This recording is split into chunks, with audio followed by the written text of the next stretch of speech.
नमस्ते बच्चों। आज हम देखेंगे घन और घनमूल। घन और घनमूल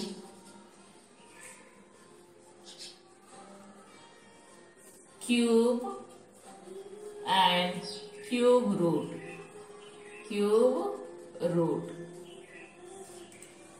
तो घन किसे कहेंगे?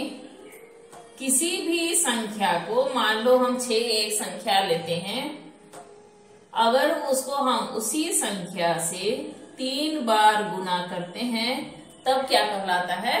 घन कहलाता है। किसी संख्या को उसी संख्या से कितने बार गुना करना है? 3 बार गुना करना है। तो हो गया 6 गुना 6 गुना 6 गुना करेंगे 6 छक 36। 36 को फिर 6 से गुना करो, 6 छक 36 के 6 तिया 18 और 3 21, 216। तो ये क्या हुआ? 6 का घन हुआ। परिभाषा क्या है? किसी भी संख्या को उसी संख्या से जब हम 3 बार गुना करते हैं तब घन प्राप्त होता है। आप क्या करेंगे? 1 से लेकर के 10 तक की संख्या लिखेंगे इस तरह से, और सबका क्या निकालेंगे? घन निकालेंगे। इस तरह से सभी का आप घन निकालेंगे।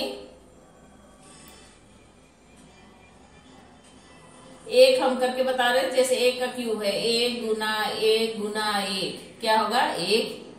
2 का क्यूब 2 गुना 2 गुना 2, 2 दुना 4 4 दुना 8। तो इस तरह से आप 10 तक निकाल लेंगे। आज हम देखेंगे एक्सरसाइज नंबर 3.1। पहला सवाल है, निम्नलिखित में से कौन सी संख्याएं पूर्ण घन है? आप संख्या देख करके, इकाई देख करके पता लगा सकते हैं कि कौन संख्या पूर्ण घन है कि नहीं है। इसके लिए आप देख सकते हैं पेज नंबर 70। यहाँ पर अगर इकाई अंक 1 है, यहाँ पर देखना है, अगर इकाई अंक 1 है तो संख्या पूर्ण घन होगी। इकाई अंक 0 है तो पूर्ण घन होगा। अगर 8 है तो भी पूर्ण घन होगा। तो इस सारणी से आप इकाई अंक मिला लेंगे। अगर इकाई अंक में ये सभी संख्याएं होंगी तब क्या होगा? वह संख्या पूर्ण घन संख्या होगा। आगे हम देखेंगे प्रश्न नंबर 2।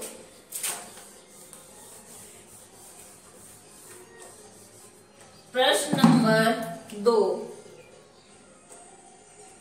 क्या कहता है? प्रत्येक के लिए वह सबसे छोटी संख्या ज्ञात कीजिए जिससे निम्नलिखित संख्याओं को गुना करने पर पूर्ण घन प्राप्त होगा। गुना करने पर पूर्ण घन प्राप्त होगा। तो हम एक संख्या लेते हैं। पहली संख्या है हमारा 256। अब इसका हम क्या करेंगे? अभाज्य गुणनखंड करेंगे। अभाज्य गुणनखंड करने के लिए हम देखेंगे इसमें इकाई अंक क्या है? 6। तो 2 से भाग जाएगा। 2 एका 2, 2 दुना 4, 2 अठे 16, 2 छक 12, 2 चौके 8, 2 तिया 6, 2 दुना 4, 2 एका 2, 2 छक 12, 2 अठे 16, 2 चौके 8, 2 दुना 4। अब जितना बार ये संख्या है उसको आप लिख लें। 1 2 3 4 5 6 7 8। 1 2 3 4 5 6 7 8।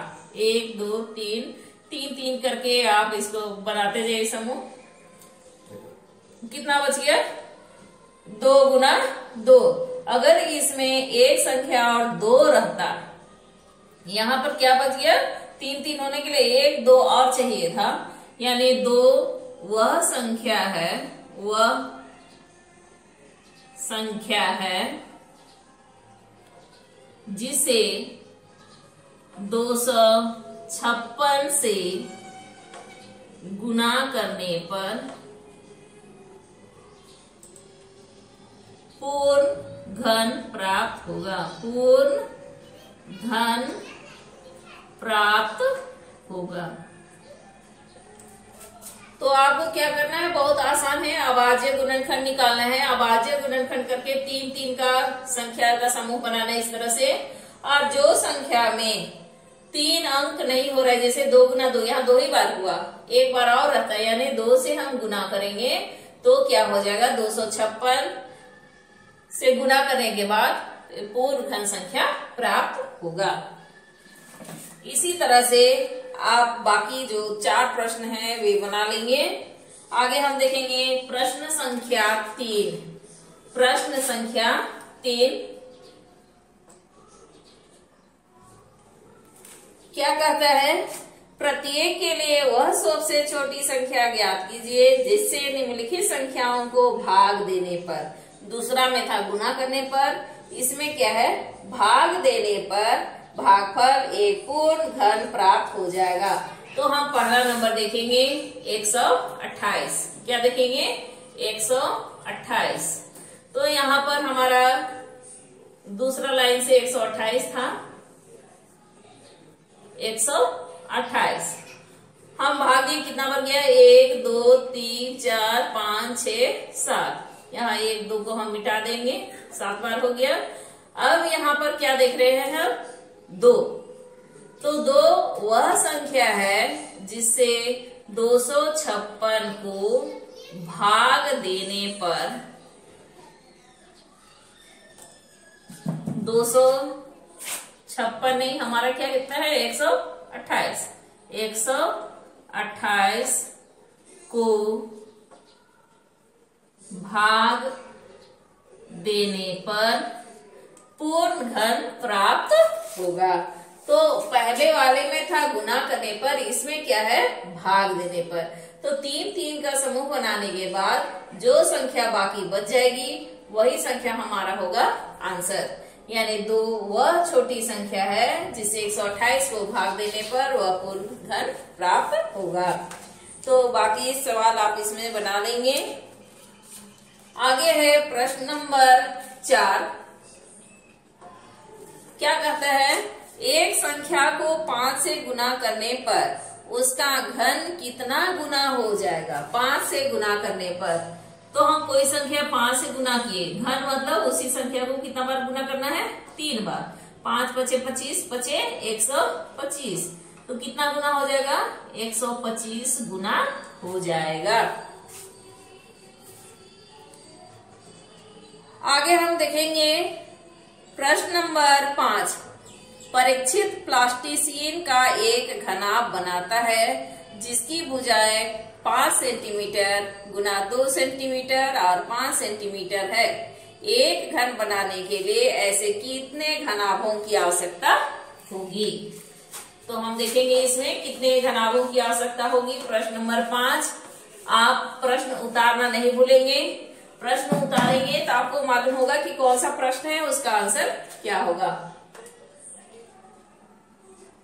तो एक घनाभ प्लास्टिसिन का बनाता है, उसका भुजा है 5 सेंटीमीटर गुना 2 सेंटीमीटर गुना 5 सेंटीमीटर।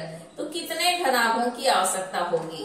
तो यहाँ है 5 गुना 5, 2 बार है गुना 2।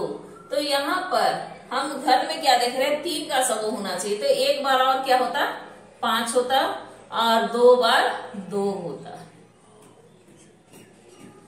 अगर एक बार 5 और होता और 2 बार होता तो पूर्ण घन होता। तो हमारा कितना हो गया, 5 गुना 10, 10 गुना 20, यानी 20 घनाभ की आवश्यकता होगी। 20 घनाभ की आवश्यकता होगी।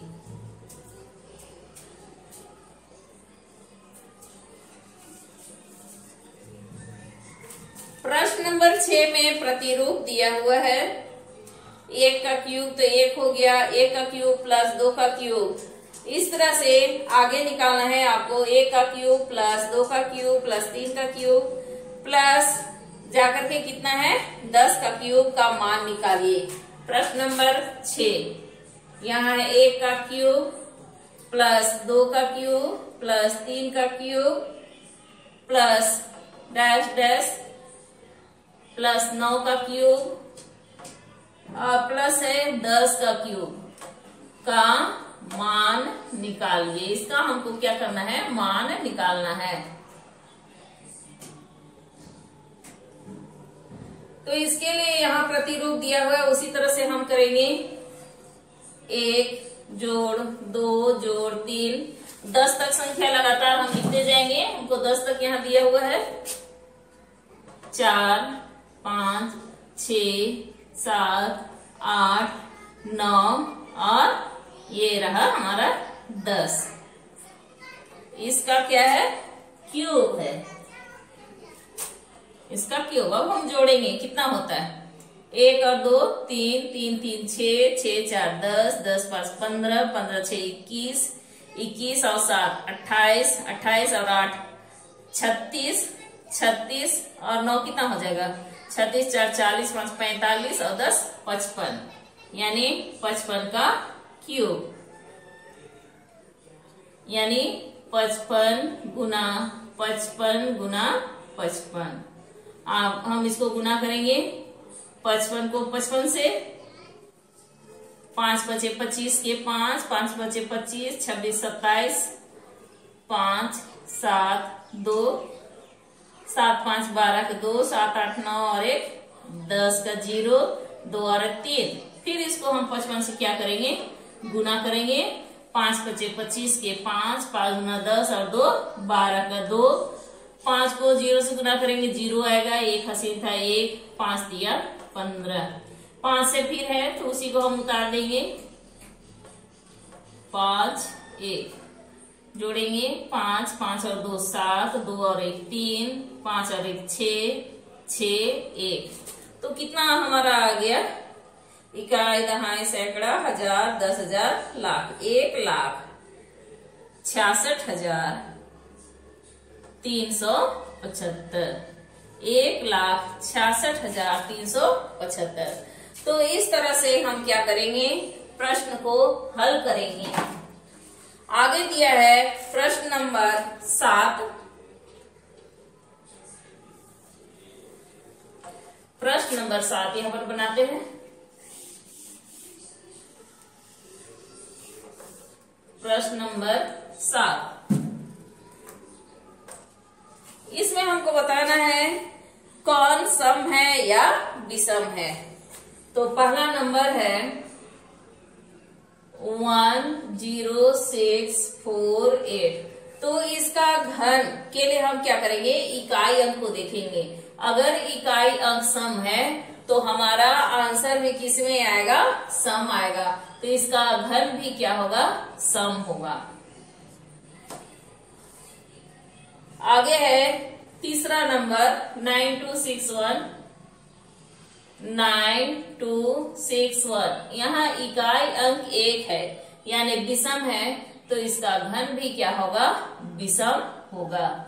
इसी तरह से बाकी आप अपनी कॉपी में बना लेंगे और हल करने के बाद व्हाट्सएप करेंगे। धन्यवाद।